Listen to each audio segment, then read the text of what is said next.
अध्याय 37 खासगी कोश एक दृष्टिक्षेप. जगावेगळी अशी व्यवस्था नसे जगीशेष, स्त्रीत्वाचा हा खासा गौरव विचार उन्मेष. काळाच्या हे पुढचे पाऊल मल्हारबांची नीती, दौलती सवे होळकरांचा खासगीचा कोश. मराठी हिंदवी स्वराज्याचे संस्थापक होते छत्रपती शिवाजी महाराज. त्यांच्यानंतर मराठी राज्याची सूत्रे पेशव्यांकडे आली. शिवाजी महाराज जहागिरीच्या सरंजामी प्रथेबाबत फारसे अनुकूल नव्हते. मात्र त्यांच्यानंतर जहागिरीची पद्धत पेशवे काळात सुरू होती. पेशव्यांनी सामंत आणि जहागीरदारांना आपापल्या जहागिरीच्या मुलखाच्या रक्षणाची जबाबदारी सोपविली आणि संकटाच्या वेळी पेशव्यांना सैनिकी सहाय्य करावे अशी अट घातली. मराठी प्रदेशाप्रमाणे माळव्यातही पेशव्यांनी जहागिरीची पद्धत सुरू केली. मल्हारराव होळकर यांचा पराक्रम, शौर्य आणि कर्तृत्व यांची दखल घेऊन पेशव्यांनी त्यांना अनेक ठिकाणची जहागिरी प्रदान केली. माळवा मुलकात लोक मुघल शासकांच्या अत्याचाराने त्रासून गेले होते. या जुलमी राजवटीतून दिलासा मिळावा अशी लोकांची तळमळ होती. म्हणून मल्हाररावांनी माळव्यात मराठी राज्याची मुहूर्तमेढ रोवताच लोकांना त्यांचा प्रचंड पाठिंबा आणि सहयोग मिळाला. माळवा ही विक्रमादित्य आणि भोज या राजांची भूमी. मोगलांचे जुलमी शासन केल्यामुळे माळव्यात पुन्हा हिंदू संस्कृतीचा अंमल प्रत्यक्षात येईल असा विश्वास लोकांच्या मनात निर्माण झाला. माळवा प्रांत औरंगजेबाच्या मोगल साम्राज्यात होता. इसवी सन 1698 मध्ये उदाजी पवार यांनी पहिल्यांदा मांडवगड येथे मराठी विजयी ध्वज रोवला. मात्र हे यश फार टिकले नाही. यावेळी थोरल्या बाजीराव पेशव्यांच्या पराक्रमाच्या कथा उत्तरेत सर्वदूर पसरत होत्या. बाजीराव पेशव्यांनी आपले जिवलग मल्हारराव होळकर, राणोजी शिंदे आणि उदाजी पवार यांच्याकडे माळव्याची जबाबदारी सोपवली. माळव्यात नंदलाल मंडलोई हे मुख्य जमीनदार होते. औरंगजेबाचा सरदार आणि सुभेदार यांच्या अन्याय आणि अत्याचारांनी तेही हैराण झाले होते. म्हणून त्यांनी मराठी लोकांना माळव्यात येण्याचे आमंत्रण दिले. नंदलाल मंडलोई यांना आपल्या बाजूने वळविण्यात मल्हारराव होळकर यांचे राजकारण धुरीणत्व दिसून आले असे इतिहासकार र. गो. सरदेसाई यांनी म्हटले आहे. मोगलांच्या सर्व शत्रूंना एकत्र करून मल्हाररावांनी त्यांच्याशी मैत्रीपूर्ण संबंध प्रस्थापित केले. यावरून मल्हारराव हे शूर सेनानी होतेच, त्याबरोबरच उत्तम राजनीतिज्ञ होते हे सिद्ध होते. जयपूरचे सवाई जयसिंह आणि इंदूरमधील जमीनदार नंदलाल मंडलोई यांना त्यांनी एकत्र आणले आणि एक भक्कम फळी तयार केली. मल्हाररावांची पत्नी गौतमाबाई हे तळोद्याचे भोजराज पारगळ यांची कन्या. गौतमाबाईंच्या आईचे नाव मोहिनीबाई बारगळ असे होते. त्यांचे भाऊ नारायणराव बारगळ हे उदयपूरचे महाराणा द्वितीय संग्रामसिंह यांच्या पदरी होते. त्यांना महाराणा संग्रामसिंह यांनी बुढा परगणा, वर्तमानातील मंदसौर जिल्ह्यातील नारायणगड जहागीर म्हणून मिळाला होता. मल्हारराव व गौतमाबाई यांच्या लग्नात नारायणराव बारगळ यांनी बुढा परगण्याचा अर्धा हिस्सा आपली बहीण गौतमाबाईस लग्नाची भेट म्हणून दिला होता. गौतमाबाईंनी आपल्याला मिळालेल्या जहागिरीतील प्रमुख गावाचे नाव आपले पती मल्हारराव यांच्या नावावरून मल्हारगड असे ठेवले. त्याचप्रमाणे नारायणराव बारगळ यांच्या जहागिरीतील प्रमुख गावाचे नाव नारायणगड असे पडले. याचा संदर्भ आहे अहिल्या स्मारिका, इंदोर, 1971. त्यावेळी माळव्यात मोगलांचा प्रतिनिधी सुभेदार राजा गिरीधर हा होता. त्याच्याबरोबर सारंगपूर इथे इसवी सन 1724 मध्ये युद्ध झाले. या युद्धात राजा गिरीधर मारला गेला. त्यानंतर मोगल सम्राटांनी दया बहादूर याची माळव्याचा सुभेदार म्हणून नेमणूक केली. माळव्यातल्या युद्धातील मल्हाररावांचा पराक्रम आणि राजकारण कौशल्याने पेशवे खुश झाले. त्यांनी इसवी सन 1728 मध्ये मल्हाररावांना माळव्यातील 12 जिल्हे जहागिरी म्हणून दिले. इसवी सन 1731 मध्ये धार जवळ तिरळा येथे दया बहादूर बरोबर मोठी लढाई झाली. त्यात दया बहादूर मारला गेला. त्यानंतर पेशव्यांनी मल्हाररावांना माळव्यातील आणखी मुलूक दिला. मल्हारराव आता 82 जिल्ह्यांचे सुभेदार झाले होते. इसवी सन 1733 मध्ये मल्हाररावांनी बाजीरावांना विनंती केली की आम्ही आपल्याबरोबर सदैव मोहिमेवर असतो. युद्धात कुठलीही दुर्दैवी घटना घडू शकते, म्हणून आर्थिक सुरक्षितता आणि सामाजिक सन्मान म्हणून आपली पत्नी गौतमाबाई हिला काही जहागीर दिली जावी. पेशव्यांचे भाऊ चिमाजी अप्पा यांनीही या प्रस्तावाला पाठिंबा दिला. मग पेशव्यांच्या शिफारशीवरून छत्रपती शाहू यांच्या आज्ञेने पेशव्यांनी 20 जानेवारी 1734 रोजी मल्हाररावांना पत्र लिहून गौतमाबाई यांच्या नावे खासगी जहागीर प्रदान केली. ते पत्र असे: श्री तारीख 20 जानेवारी इसवी सन 1734. राजा शाहू हर्षनिधान बाजीराव बल्लाळ मुख्य प्रधान. राजर्षी मल्हारजी होळकर गोसावी यास अखंडित लक्ष्मी अलंकृत राजमान्य स्नेहांकित बाजीराव बल्लाळ पेशवे पंतप्रधान अनेक आशीर्वाद सुरू. सन अरबासलासीन मया व अलफ मालवे प्रांती वाटण्या होळकर 2 शिंदे 2 पवार 1 असे 5 हिश्शाने प्रगणे जिल्हेनिहाय व गुदस्त साली सनद दिली गेली. त्यावर तुझी परगणे निहाय खासगीचा हिस्सा काढून सरंजामेतून वजा करून आपले कुटुंबास इनाम लावून देणे विषयी बल्लाळ पेशवे यांचे नावे पत्र लिहिले. त्यास दफाते पत्राचे पोटी सरंजामेतून वजा करून इनाम मखलसीची याद पेश झाल्यावर तुम्हास लिहिण्यात येते की तुमचे ताब्यात खाजगी व दौलत असे दोन्ही पथक कायम करून तुमचे कुटुंब सौभाग्यवती गौतमबाई यांचे नावे इनाम देऊन सनद व कपडे पाठविले आहे. तरी खासगीकडेच इनामी तालुके निरंतर चालविणे तपशील येणेप्रमाणे 2,63,000 प्रगणे महेश्वर चोळी व प्रगणे इंदूर प्रगणे हर्सोला प्रगणे सावेर पैकी बरलाई तालुका परगणे देवाळपूर पैकी तालुके हातोदा परगणे महदपूर पैकी तालुके जागोठी व करंज माकडोन वगैरे बरहुकूम यादी मखलसींची. 36,010 दक्षिणा प्रांती चांदवड पैकी गावे व अंबाड पैकी कोरेगाव वगैरे मोगलाईकडील बरहुकूम याद.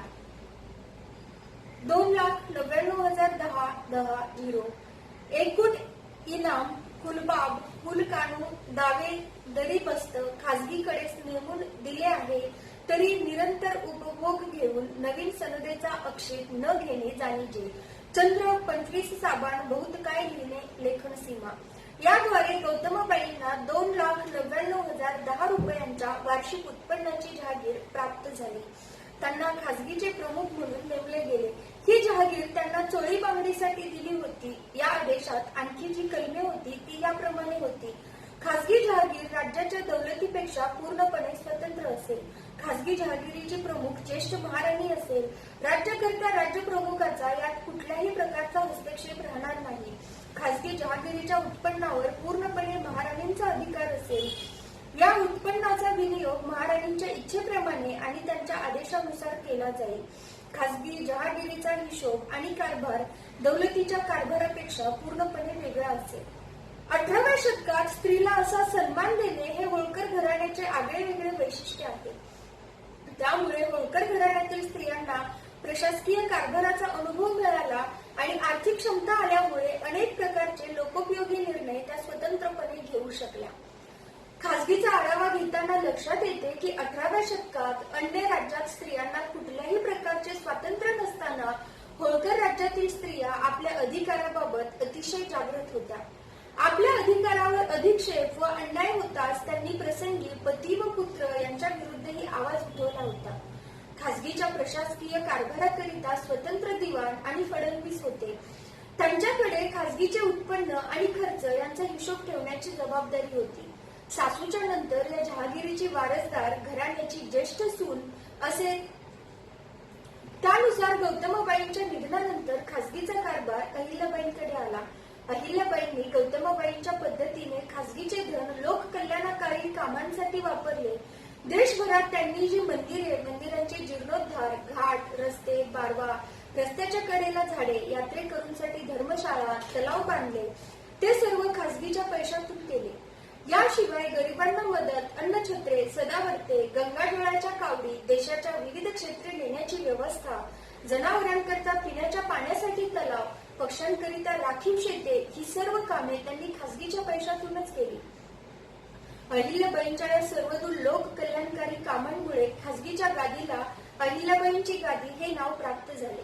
आणीबाणीच्या प्रसंगी दौलतीच्या कामासाठीही खासगी कोशातून आर्थिक मदत दिली जात असे. गौतमबाईंच्या वेळी खासगी कोशातून सावकार आणि व्यापाऱ्यांना कर्ज दिले जात असे. त्यामुळे व्यापार उद्योगाला अल्प दरात कर्ज उपलब्ध झाले आणि राज्यात व्यापार उद्योगांची भरभराट झाली. पेशव्यांनी दिलेल्या सनदीनुसार खासगी जहागिरीत महेश्वर चोळी इंदूर हर्सोला सावेर बरलाई देवालपूर हातोद जगोरी, करंजमा, चांदवड आणि गोरेगाव आदी गावे अंतर्भूत होती. खासगी विभागातील कर वसुली मामलेदारामार्फत केली जात असे. ही वसुली वर्षातून 3 वेळा होईल. वसुलीनंतर नाण्यांचा अस्सलपणा पारखून घेण्यासाठी एक सरकारी अधिकारी नेमलेला असे. त्याचे काम नाण्याची शुद्धता, वजन, धातू यांचे परीक्षण करणे हे होते. या कामाकरिता त्याला योग्य तो मोबदला दिला जाईल. खासगीच्या स्थापनेपासून खासगी ट्रस्ट निर्माण होईपर्यंत खासगीचा कारभार होळकर घराण्यातील खालील प्रमुख स्त्रियांकडे होता. श्रीमंत महाराणी गौतमाबाई, श्रीमंत महाराणी अहिल्याबाई, श्रीमंत रखमाबाई, तुकोजीराव होळकर यांची पत्नी, श्रीमंत कृष्णाबाई, प्रथम यशवंतराव होळकर यांची पत्नी, श्रीमंत गौतमाबाई द्वितीय मल्हारराव होळकर यांची पत्नी, श्रीमंत भाळसाबाई, श्रीमंत भागीरथीबाई, शिवाजीराव होळकर यांची आई, श्रीमंत राधाबाई, शिवाजीराव होळकर यांची सावत्र आई, श्रीमंत वाराणसीबाई, शिवाजीराव होळकर यांची पत्नी, श्रीमंत शिवाजीराव होळकर यांची द्वितीय पत्नी, श्रीमंत चंद्रावती मासाहेब, तृतीय तुकोजीराव होळकर यांची पत्नी, श्रीमंत संयोगिता देवी, द्वितीय यशवंतराव होळकर यांची पत्नी. यानंतर खासगी जहागीर ही अहिल्या ट्रस्टमध्ये परिवर्तित झाली. वर्तमान काळात महाराणी उषा देवी या ट्रस्टच्या प्रमुख आहेत. गौतमाबाईंना जेव्हा पहिल्यांदा खासगी जहागीर मिळाली तेव्हा जहागिरीचे वार्षिक उत्पन्न रुपये 2,63,000 एवढे होते. दक्षिणेकडील गावांचे उत्पन्न रुपये 36,010 एवढे होते. म्हणजे एकूण उत्पन्न रुपये 2,99,010 एवढे होते. गौतमाबाईंच्या काळात खासगीची रक्कम सावकार आणि व्यापाऱ्यांना व्यवसायाकरिता योग्य दराने कर्ज म्हणून दिली जाईल. त्यामुळे 2 गोष्टी घडत होत्या. व्यापाऱ्यांना योग्य दरात कर्ज मिळून त्यांची उद्योग व्यवसायात उन्नती होईल आणि खासगीच्या उत्पन्नात भर पडून खासगी कोष अधिक संपन्न होईल. याशिवाय खासगीला वेगवेगळ्या राजांकडून भेट मिळत असे. अहिल्याबाईंना दक्षिणेतून रुपये 26,300, उत्तर भारतातून रुपये 87,500 आणि राजपूत राजांकडून रुपये 27,316 एवढी रक्कम बहीण भेट म्हणून मिळत असे. खासगीचा एका वर्षाचा नमुना जमा खर्च पाहिला की खासगीच्या कामाची व्याप्ती लक्षात येईल. जहागिरीचं उत्पन्नाच्या बाबतीत रुपयांमध्ये जहागिरीचे उत्पन्न होतं 1,16,624 रुपये आणि अन्य राजांकडून बहीण भेट म्हणून आलेले उत्पन्न होतं 1,13,800 रुपये. एकूण उत्पन्न होतं 2,30,424 रुपये आणि खर्च होता 55,516 रुपये. गहू, डाळ, तूप आदी खाद्यवस्तू 31,030 रुपये. पवित्र स्थळी मंदिरांवर खर्च 31,300 रुपये. अनाथालयातील भोजन खर्च 30,000 रुपये. श्रावण साहित्यातील खर्च 24,500 रुपये. वास्तू आणि बगीचे 8,000 रुपये. खासगी महालास वार्षिक अनुदान 7,200 रुपये. सोमवारच्या कार्यक्रमांचा वार्षिक खर्च 6,000 रुपये. कर्मचाऱ्यांचे वेतन 5,000 रुपये. वसंत पूजा आणि विद्वानांना दक्षिणा 4,000 रुपये. हुंडीचा खर्च 3,000 रुपये. नागपंचमीचा खर्च 1,500 रुपये. विविध प्रसंगी विद्वानांना दानधर्म 1,200 रुपये. प्रासंगिक भोजन खर्च 2,000 रुपये. गाईचा चारा आणि प्रजनन 700 रुपये. भागवत सप्ताह 600 रुपये. संक्रांत इत्यादीवर मासिक खर्च 600 रुपये.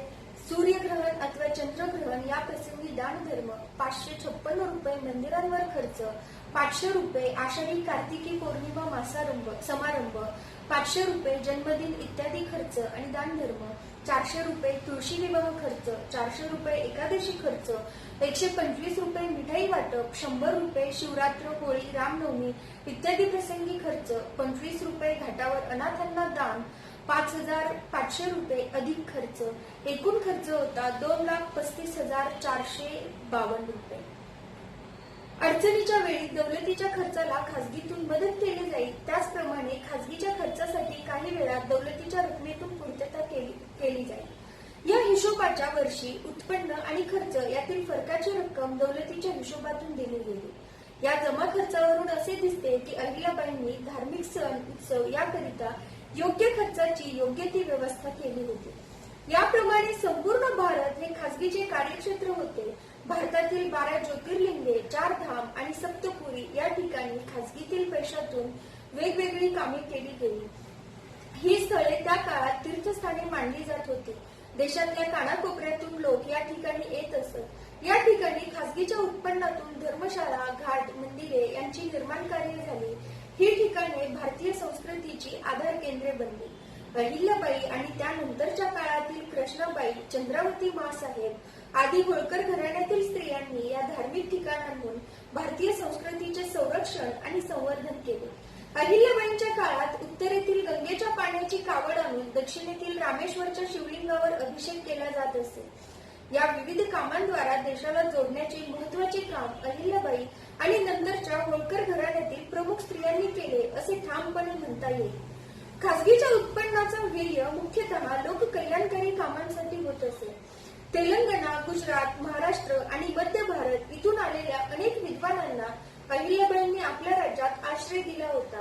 त्यांना खासगीतून जमीन वा आर्थिक स्वरूपाची मदत दिली जात असे. खासगीद्वारा वेगवेगळ्या ठिकाणी जवळजवळ 12,673 समाजसेवी संस्था चालविल्या जात. त्यावर वार्षिक सुमारे 2 लाख रुपये खर्च केले जात. अपंग पशूंचे पालन करणाऱ्या पांढरापोळ सारख्या संस्थानांना खासगीतून मदत दिली जाईल. मंदिराच्या पुजाऱ्यांची नेमणूक करून त्यांना जमिनी, घर आदी देण्याची व्यवस्था खासगीतून केली जाईल. खासगीद्वारा पंडित व मौलवी यांची नेमणूक करून लोकांमध्ये नैतिकता, मानवता वृद्धिंगत व्हावी यासाठी प्रयत्न केले जात. गरिबांना धान्य, वस्त्र आदी वस्तूंचे वाटप केले जाईल. त्याचप्रमाणे गरीब विद्यार्थ्यांना ही मदत दिली जात असे. खासगीच्या प्रशासनाचे प्रमुख कारभारी गोविंदपंत गानू हे होते. पुढे त्यांचे नाव खासगीवाले असे पडले. अहिल्याबाईंच्या शिस्त, प्रामाणिकपणा, नियोजन, काटेकोरपणा या सर्व कसोट्यांना गोविंदपंत उतरले होते. त्यांनी खासगीचा कारभार अतिशय नियोजनबद्ध आणि काटेकोर पद्धतीने सांभाळला. बांधकामाकरिता एखाद्या ठिकाणाची निवड, इमारतीची बांधणी, पूजे अर्चेचे नियम, उत्सवाचे कार्यक्रम या बाबतीतील सर्व नियम त्यांनी विचारपूर्वक तयार केले होते. ते चारित्र्यवान, सदाचारी, शास्त्र संपन्न आणि परोपकारी वृत्तीचे होते. त्यांची वृत्ती विवेकी, दयाळू, गुणग्राही आणि पापभीरू होती. ते उत्तम प्रशासक आणि एकनिष्ठ सेवक होते. खासगीच्या धार्मिक, सांस्कृतिक आणि सामाजिक कामांचे पूर्ण नियोजन, संचालन आणि नियंत्रण त्यांनी सूत्रबद्ध पद्धतीने केले. होळकरशाहीचे अभ्यासक वावा ठाकूर म्हणतात, हे विश्वचे माझे घर हे ज्ञानेश्वरांनी प्रतिपादन केलेली उदात्त वाणी अहिल्याबाईंच्या अंगी बांधलेली होती. त्यांनी धर्म म्हणून जे कार्य केले ते आधुनिक भाषेत सांगायचे तर national religion and universal brotherhood या सर्व शब्दात प्रविष्ट होऊन आणखी बाकी उरतेच. जीजस क्राइस्ट यांच्या शब्दात सांगायचे तर blessed are the peacemakers. याचा संदर्भ आहे होळकरशाहीचा इतिहास भाग 1 वावा ठाकूर 1945, होळकरशाहीच्या इतिहासाची साधने भाग 1 वावा ठाकूर 1944, अहिल्या स्मारिका इंदोर 1970,